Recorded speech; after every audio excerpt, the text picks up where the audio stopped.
Every family has its secrets. For the Harpers, it was a wooden box carried across the Atlantic in the 1800s, locked and passed down from one generation to the next.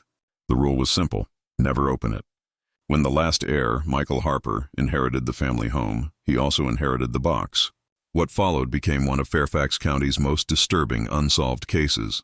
October 12, 1994, the Harper family history ended. On paper, at St. Paul's Parish Church, a modest red brick chapel tucked between oak trees on Maple Avenue. That morning, a small gathering attended the funeral of Patricia Harper, age 63. The official death certificate, filed by Dr. Richard Knowles, listed the cause as congestive heart failure. But relatives whispered other words. It's the curse. Only one direct heir remained, her son. Michael Harper, 26 years old, neighbor Judith Mayfield, interviewed years later, remembered a moment at the casket. His aunt leaned close to him. I couldn't hear all of it, but I know I heard her say, "You're the last one now." The way she said it, her voice was shaking. It sounded more like a warning than comfort. October 13, 1994. The probate inventory listed common household items: furniture, appliances, personal clothing, religious texts. At the bottom of the property list was a curious entry: wooden chest approximately 18 x 12 inches wrapped in a quilt. The lock is broken. It had been stored in the back of a coat closet on the first floor. No explanation or origin was included in the legal file. Family rumor claimed the chest had been carried from Lancashire, England, by Michael's great-great-grandfather, Samuel Harper, in the late 1800s. Every descendant since had been given one instruction: never open the box. October 13, 1994. Michael began keeping notes in a spiral-bound journal. First entry reads, "Back in the old house now. Smells the same, like Mom's perfume and dust. I keep noticing how cold the hallway feels, even with the heat on. Found the chest in the closet. Old wood, carvings I don't recognize. The paper taped on top says, 'Not by us. Not by them. Never.' I don't believe in this curse nonsense. But I'll admit, it feels heavier than it should." October 13th, Michael slept on the sofa in the living room. At 2:17 a.m., he reported hearing footsteps upstairs. His note, slow, heavy, like pacing. But the house should have been empty. The answering machine logged a call at 2:18 a.m. Audio is preserved in case file number 94201B. The sound is mostly static. Forensic report indicates a faint voice whispering the name Michael. Telephone company records trace the call to an inactive number. Disconnected since 1978. October 14 that morning. Michael visited Joe's Diner off Route 11. Waitress Darlene Peters later testified. He came in around 9. Ordered coffee in one of those chipped white mugs. Looked tired, real pale. An older man at the counter overheard his name. When Michael said Harper, the man froze. Told him straight, "Then you're the one who shouldn't open it." That's all. He wouldn't say another word. Paid and left. The man was later identified as Walter Riggs, 72, a retired parishioner at St. Paul's. Interviewed weeks later, Riggs refused to elaborate. His only statement, "I know what that family carried with them." "Some things you don't disturb," Michael wrote. "I checked the chest again tonight. The carvings don't look like decoration. They almost look like letters, but not English. The paper taped on top is older than I thought. The ink's brown, faded. The words 'Not by us.' Not by them, never. Make no sense. Whoever wrote it, I don't know. The quilt around it has no dust, like it's been handled recently." October 14th, 9:47 p.m. While reading through one of Patricia's old Bibles, Michael experienced an incident. Lights flickered. Buzzing sound. When the lights steadied, there was handwriting in the margin of the Bible. Pencil marks. Only one word: "Do not." I checked every other page. Blank. Just that. Investigators later confirmed the pencil markings were real, but handwriting analysis could not match it to any known family member. October 15th, 1994. At 3:14 a.m., Michael reported the chain on his bedroom door rattled violently. Sounded like someone trying to break in, but the door stayed locked. When I searched the hall, nothing. When I came back, on my nightstand was a Polaroid photo. The photograph is logged in evidence number 94201B5. It shows the Harper house exterior. Date stamp, October 12, 1994. In the second-story window, Michael's window, stands a dark figure. Forensic examination confirmed the Polaroid film stock was authentic and manufactured in 1994. October 16th, Michael attempted to remove the chest. At 11:32 a.m., Fairfax storage facility records confirm he rented unit number 214, paying cash to store one wooden chest wrapped in a quilt. Manager Henry Dalton later testified. He said he was locking away bad luck. Seemed nervous, like he couldn't wait to get rid of it. But the next morning, Dalton discovered the chest sitting outside the unit, partially unwrapped. The padlock on the unit was untouched. No sign of forced entry. No broken latch. The box was just there in the hall, like somebody, or something, had set it out. Photographs confirm this placement. Michael's last journal entry before the escalation. It's just wood. Just a box. I need to prove to myself there's nothing inside. If I don't look, I'll never stop thinking about it. That same night at 11:14 p.m., the Harper residence received a call on the old rotary wall phone. Phone company records later revealed the number traced back to an abandoned property in Lancashire, England. The first Harper family home, Michael answered. The recording captured a faint voice. Don't open it, or you'll be the last Harper. The call cut to silence. Property search. October 17th, 1994. When relatives checked in days later, they noticed one detail that still haunts investigators. The chest was no longer in the coat closet. It was sitting on the kitchen table. Both of Michael's hands had been placed on the lid, as if he was about to lift it. October 17th, 1994. 9:15 a.m., Michael's cousin, David Renshaw, arrived at the Harper residence to check on him.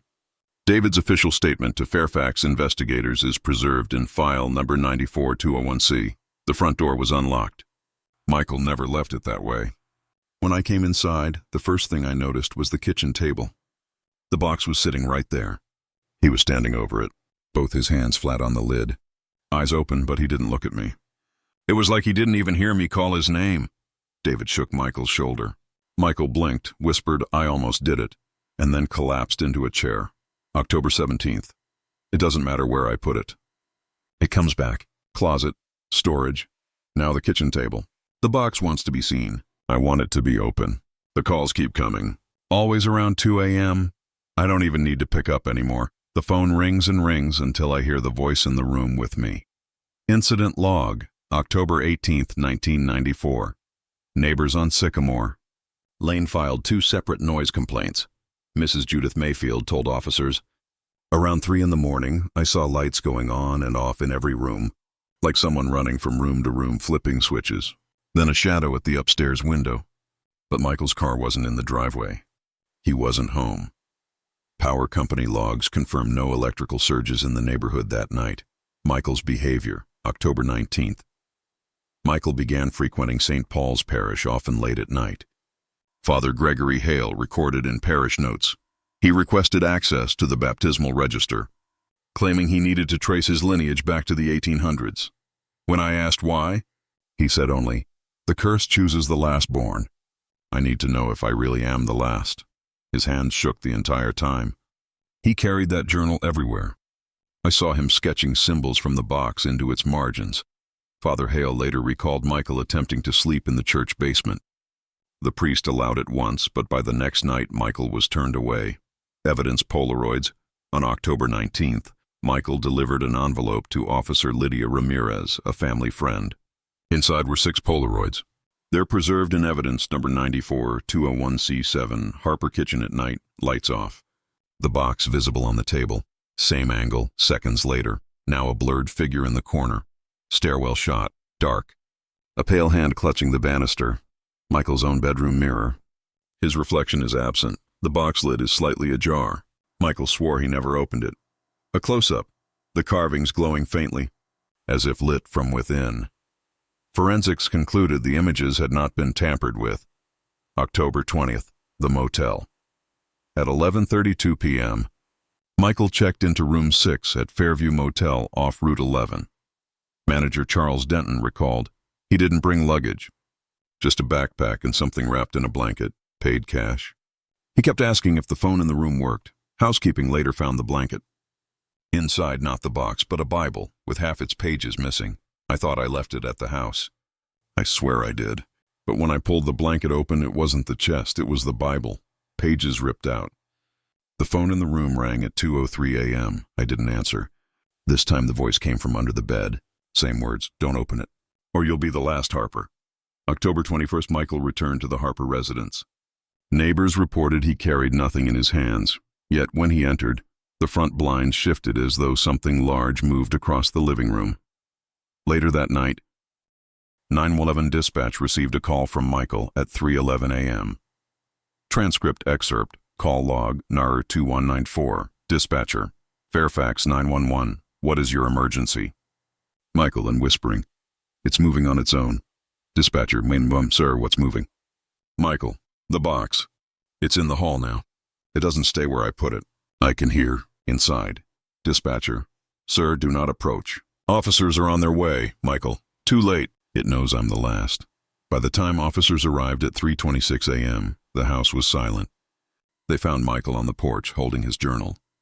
He refused medical transport, insisting he was fine. The officers noted his pulse was rapid and his hands were shaking. No box was found inside the residence. Witness testimony. October 22nd. Darlene Peters. Waitress at Joe's Diner. He came in real early, maybe 5 a.m. It looked like he hadn't slept in days. He kept asking if I'd ever heard the sound of nails tapping from inside wood. I told him no. He said, that's what I hear when the phone rings now. Then he just stared out the window like he was waiting for someone to walk past. I dreamt last night that I opened it.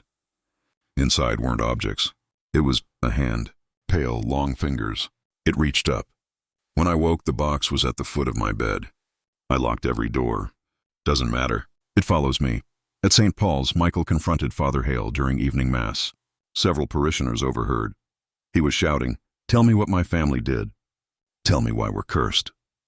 Father tried to calm him, but he just repeated, I'm the last one. It's meant for me. Then he ran out into the rain. That same night at 2:47 a.m., Michael made a final journal entry. I'm tired. If I don't open it, I'll never sleep.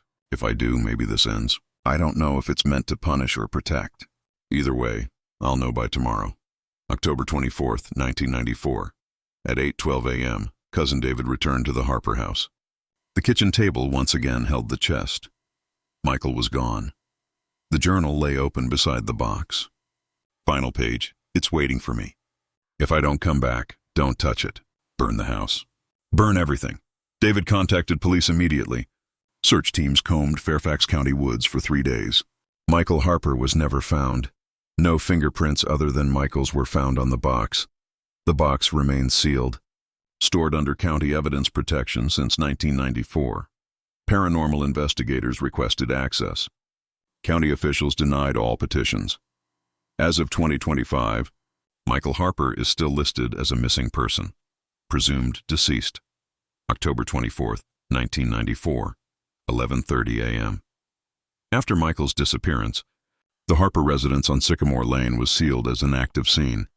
Detective Laura Kincaid, Fairfax County, filed her first report, case number 94-201C3. Front door locked. Cousin David Renshaw gave us access. The kitchen table bore the chest, closed, wrapped again in its quilt. Beside it was Harper's journal, last entry time stamped around 2:47 a.m. We noted heavy scratches on the floor between kitchen and hallway, as though furniture or a large crate had been dragged back and forth. The scratches measured 17 feet. But no furniture had been moved. Mr. Alan Krause, who lived across the street. At around 3 that morning, I saw his lights go on like always. But I swear I saw 2 figures moving past the window. Michael was one, but the other, too tall, too thin. They moved in opposite directions. During a secondary sweep of the house, investigators recovered a cassette recorder in the bedroom closet. The tape, labeled 2 a.m. Proof, contained 3 minutes 14 seconds of audio transcript excerpt. Evidence number 94-201C9. Sound, phone ringing. Michael. Don't do this again. Knocking noise, slow. Hollow, like wood tapped from inside. Voice, faint. Overlapping the static. Last Harper. Let me out. End of tape. Recorder shuts off abruptly. The FBI's audio division later confirmed the voice was not Michael's. October 25th, storage unit. Discovery investigators traced Michael's Fairview motel registration and obtained security footage. Though grainy, it showed Michael carrying the wrapped Bible, not the chest. Yet 2 miles away, at Lock and Store Fairfax, a worker named Brian Heller reported something chilling. We got a unit under Michael Harper's name, paid 6 months in advance. I checked it because the rent was overdue. Inside was only one thing, same chest wrapped in that quilt. But that morning it wasn't there.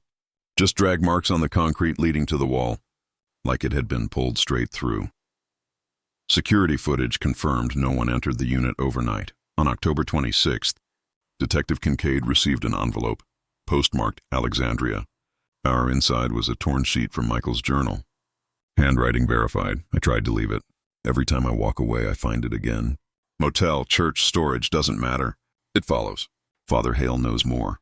The parish records hold the truth. The curse began with the first Harper to step off the ship. If I don't come back, check the baptismal ledgers. Historical research. October. 27 Father Hale assisted detectives in reviewing St. Paul's parish registers dating back to 1871. Entry found in October 1873, baptism ledger.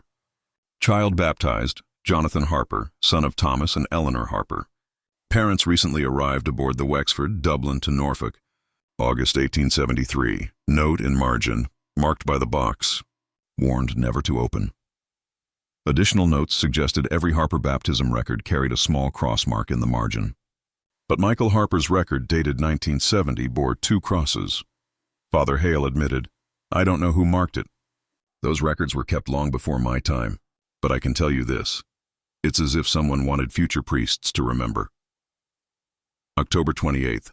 Motel revisited. Housekeeping staff at Fairview. Motel reported an unclaimed envelope under the bed in room 6. Inside, a Polaroid. Image, the motel room at night, Michael sitting on the bed. In the corner, the chest lid are half open. Problem, staff swore the chest was never brought into the room. And the timestamp on the Polaroid read October 19th, 1994, 2:34 a.m., even though Michael's entry that night described only the Bible. Interview, motel guest in room 5. Teresa Lang, traveling nurse. I couldn't sleep. Thin walls, you know. Around 2 a.m., I heard the phone in his room ringing and ringing. Then I swear I heard a second voice, low, humming something. It sounded like a hymn, but backwards. David Renshaw turned over items found in Michael's study. An old Smith Corona typewriter sat by the window. Ribbon ink fresh, 3 pages typed, unsigned. Every family has secrets. Ours carried them across the sea. My grandfather told me never to look in the attic, never to touch the chest. They left Ireland because of it. Each generation swears they won't open it. Each generation fails. Last line on final page. It doesn't matter what's inside. The curse is the opening itself. Earl Thomas, who tended the parish cemetery, reported seeing Michael days before his disappearance. He was kneeling by the Harper plot, talking like somebody was answering him. I stayed back, didn't want to spook him. But when he stood up, he wasn't holding a Bible anymore. He had that box in his hands. Only, I never saw him bring it in. Investigators revisited the Harper residence. Floor plans from 1952 renovations revealed something chilling. The house once contained a small storage room between kitchen and stairs. Later sealed, thermal scans showed a void behind the drywall. When officers drilled through, they found a narrow crawl space. Inside, candles melted into floorboards, dozens of Polaroids scattered, each showing the Harper home, but at different decades, 1950s furniture, 1970s wallpaper. In every photo, the chest was visible. One Polaroid undated, but showing Michael himself, seated at the table beside the chest. He looked older, mid-40s, but Michael was only 24 when he vanished. November 1st, Detective Kincaid's personal memo, later leaked. I've worked 12 missing persons cases this year. This one is different. Every attempt to move or store the chest fails. It reappears in the house within 24 hours. The parish records imply the Harper line has always known. The curse isn't the box. The curse is blood. Michael knew he was the last. I fear he believed opening it was inevitable. On November 2nd, the forensic team recovered another cassette, this one inside the sealed crawl space. Audio, timestamp garbled, Michael's voice. I think I understand now. It's not a prison. It's a warning. If it's opened. Long pause. Knocking from inside wood. Second voice. Not human. Then the last Harper is mine. The tape ended with Michael whispering, "Don't follow me." November 3rd, 1994. Parish interview. Detective Kincaid returned to St. Paul's Parish. Father Hale agreed to a recorded statement. File No. 94-201C15. He told me the chest wasn't meant to be destroyed, that every attempt to burn or bury it had failed. He said the Harper family's passage to America was bought not with money, but with blood. Some deal struck long ago. I asked him where he heard this, and he said, "Voices in the nave. They told me while I prayed." November 4th, returned to the house. At 10:14 p.m., Kincaid, Officer Ramirez, and Cousin David re-entered the Harper residence. This was the first documented overnight stakeout. Cameras were set in the kitchen, stairwell, and bedroom. The chest was locked in the coat closet, wrapped in the quilt. Journal fragments and Polaroids were laid on the table. At 2:17 a.m., the kitchen camera captured the closet door opening by itself. The quilt slid to the floor. The chest dragged itself forward, scraping 6 feet across hardwood until it sat at the table again. David's voice on tape, "It wants to be seen." At 7:45 a.m., stakeout ended. On the table next to the chest sat a chipped diner coffee mug from Joe's Diner. Forensics confirmed it was the same mug Michael used on October 22nd, but the diner was locked overnight. No break-in reported. November 6th, a local woman, Cynthia Marks, contacted detectives. She ran a boarding house near the Fairfax rail line. "Back in the 70s, I rented to a man named Edward Harper. Said he was Michael's uncle. He carried the same kind of chest. Told me never to touch it, never to look inside. One night he locked himself in the basement laundry room. The next morning, he was gone. The only thing left was that box, sitting on top of the washer." Records showed Edward Harper disappeared October 1974. Officially unsolved. November 7th, the phone calls investigators traced. Michael's repeated 2 a.m. phone calls. Phone company confirmed calls originated from disconnected lines. One traced to a defunct payphone outside an abandoned boarding house. Another traced to Fairfax Parish Cemetery office. Long closed. Recordings preserved the same words each time. "Don't open it, or you'll be the last Harper." November 9th, Father Hale admitted privately to Kincaid, "You think it's inside the box. You're wrong. It's the opening that summons it. The curse isn't about what's trapped. It's about what enters. That's why they were warned not to lift the lid." The family line was protection. And Michael, he broke the line by being the last. That night, Fairfax investigators conducted a final attempt to secure the chest. Box chained shut. Moved to evidence storage. Room 4B, County Records Building. Security detail assigned. At 2:41 a.m., motion alarms triggered. Footage showed the chain snapping without force. The chest slid across the room and stopped in front of the door chain, as if waiting. Guard testimony. "I swear I heard someone whisper through the vent, 'You can't hold it here.' The lights flickered.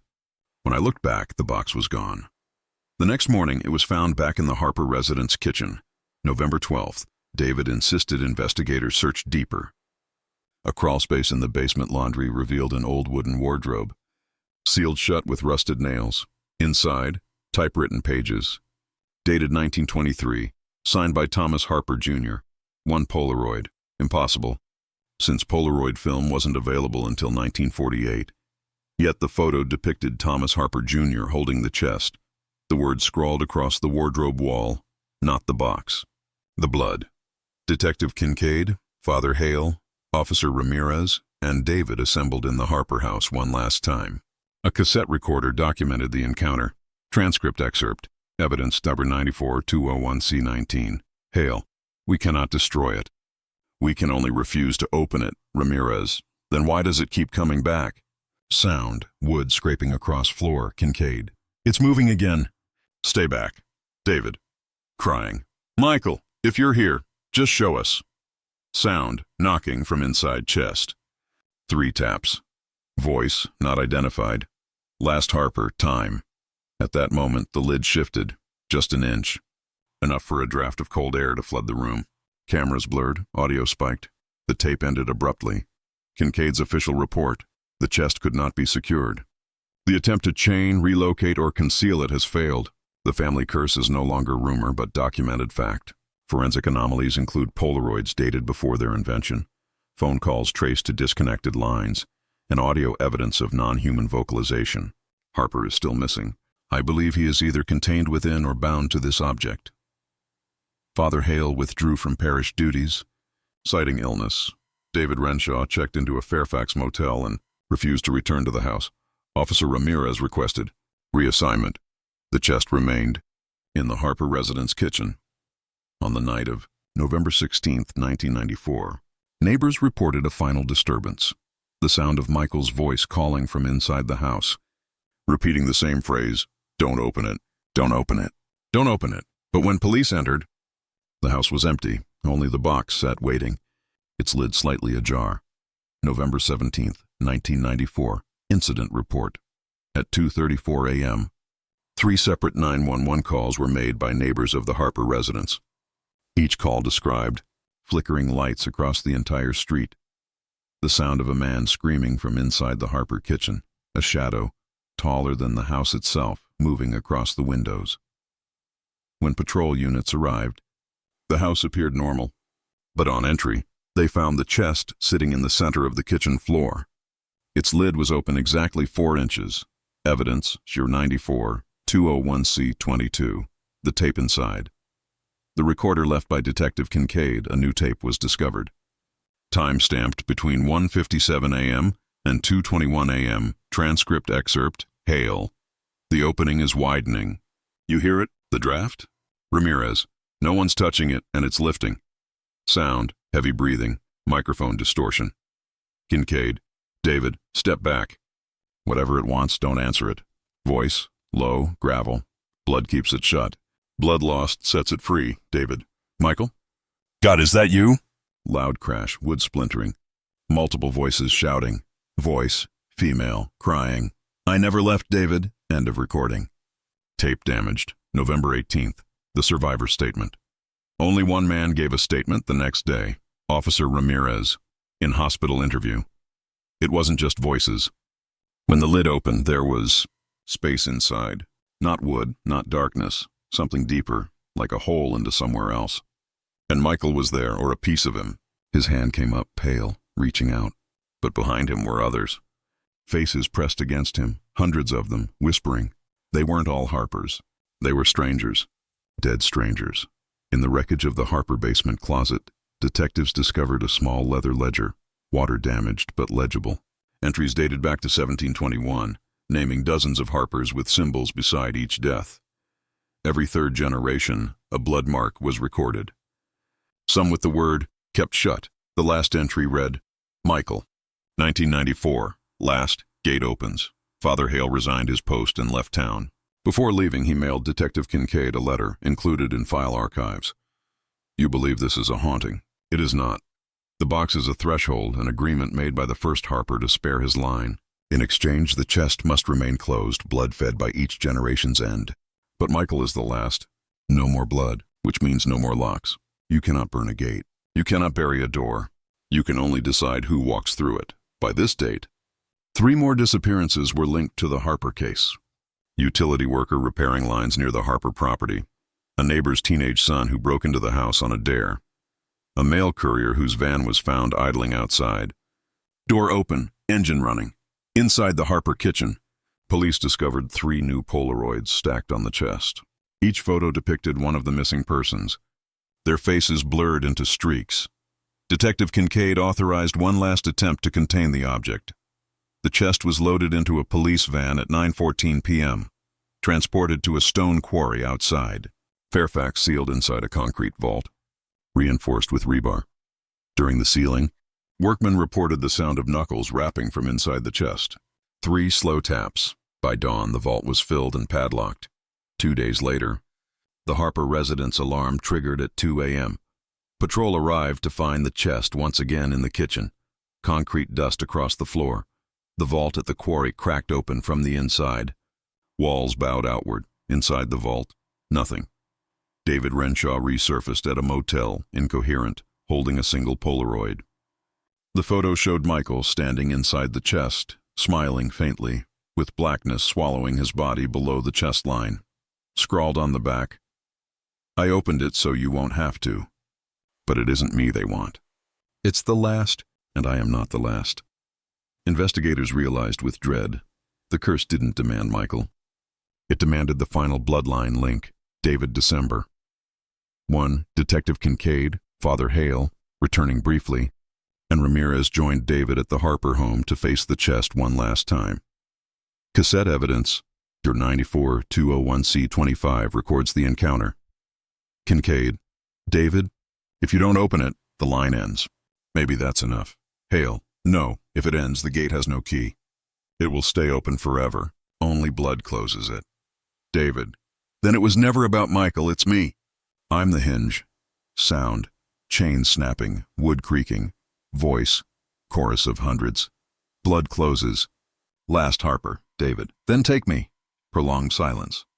Cold draft floods the mic, screaming, cassette cuts. When police entered, they found the chest closed. David is gone, a new Polaroid lying on the lid. The photo depicted David's face, eyes closed, mouth open as if underwater, but behind him, visible through the blackness, were dozens of pale arms pressing against him, holding him down. By December 5th, the Harper property was condemned. Files marked unsolved, closed, due to unexplained phenomena, potential mass psychosis, or fabrication. The chest remains in the residence, sealed behind police tape. No one has entered since. Yet one final note remains in Detective Kincaid's log, dated December 10th, 1994. "Last night at 2 a.m., heard 3 knocks at my front door. No one was outside. Only a Polaroid on the porch. My own house, my own kitchen. And on the table, the Harper chest." December 15th, 1994. Internal memo, Fairfax PD case file 94-201C, the Harper family residence, is hereby sealed. Access restricted to chief inspector level or higher. No further investigative hours will be logged. Any personnel making private inquiries will face disciplinary review. The file was buried, but the story refused to die. Survivor, Officer Ramirez. Interview, recorded in January 1995, Ramirez had resigned within weeks. He chain-smoked Marlboros through the session, staring at the table more than at the interviewer. When I close my eyes, I still see it. The box. Not the wood, not the shape. The inside. Like when you're a kid, staring into a storm drain and thinking something's down there looking back. Only worse. It's like the box remembers you. It doesn't matter if you walk away. Some part of you is still inside. Ramirez moved to Nevada. 6 months later, neighbors reported strange scratching sounds inside his trailer walls. He disappeared before deputies arrived.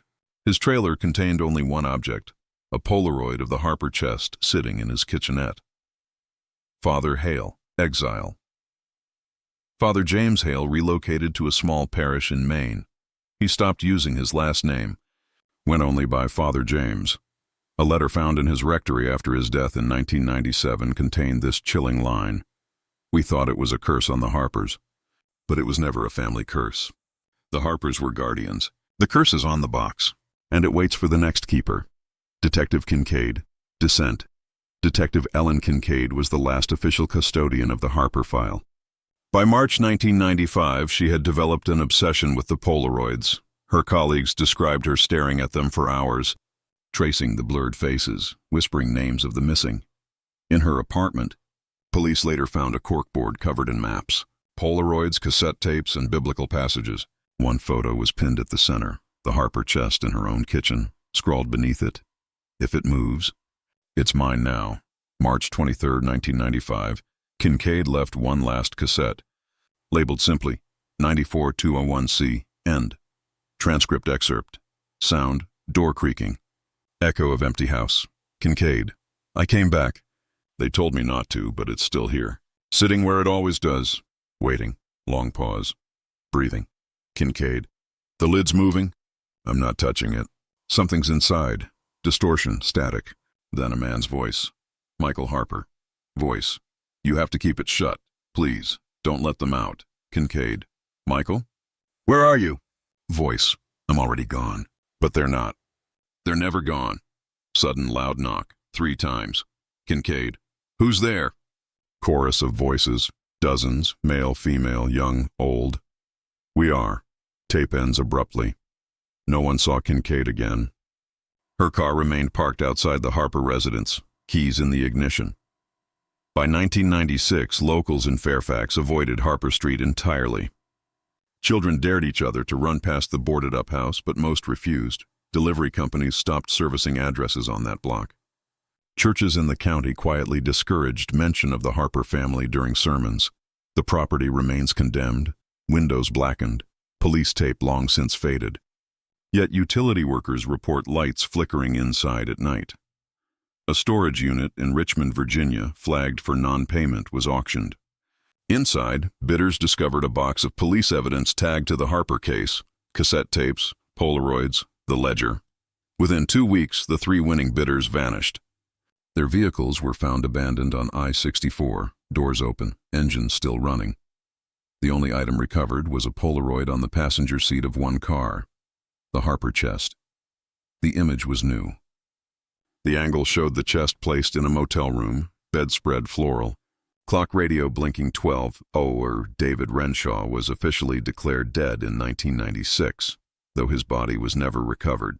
With his disappearance, the Harper bloodline ended, but historians later noted a troubling detail in parish baptism records.